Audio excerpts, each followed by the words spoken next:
আকিকা না দিলে শিশুর বিপদ কাটে না এমন কোনো কথা কোরআন হাদিসে নাই।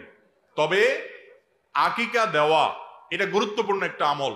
আল্লাহ কাউকে পুত্র সন্তান দান করলে 2টি ছাগল, আর কন্যা সন্তান দান করলে 1টি ছাগল জবে করা, এটা নবীজি সাল্লাল্লাহু আলাইহি সাল্লামের সুন্নাহ। এটা জন্মের 7ম দিনে, না হলে 14তম দিনে, না হলে 21তম দিনে করবেন। সেটাও যদি কোনো কারণে না হয় পরে যে কোনো সময় করলেও আদায় হয়ে যাবে। এমনকি কারোর শিশুকালে যদি আকিকা দেওয়া না হয়, বড় হওয়ার পরে তার আকিকা দিলেও আদায় হয়ে যাবে। এই আকিকা এটা না দিলে যে বিপদ কাটে না এরকম কোনো কথা নাই। তবে হ্যাঁ, বিভিন্ন হাদিসে নবী সাল্লাল্লাহু আলাইহি সাল্লাম বলেছেন, কুল্লু গুলামিন মুরতাহানুন বিআকিকাতিহি, বাচ্চার এটা আকিকার উপরে সে অনেকটা ডিপেন্ডেন্ট থাকে।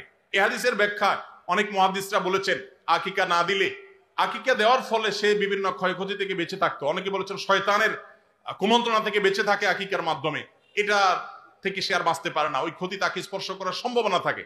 তবে কেউ আকিকা দিতে পারলো না, অন্য কোনো আমল করলো তার সন্তানের জন্য, আল্লাহ তাআলা তাকে সেভ করতে পারেন।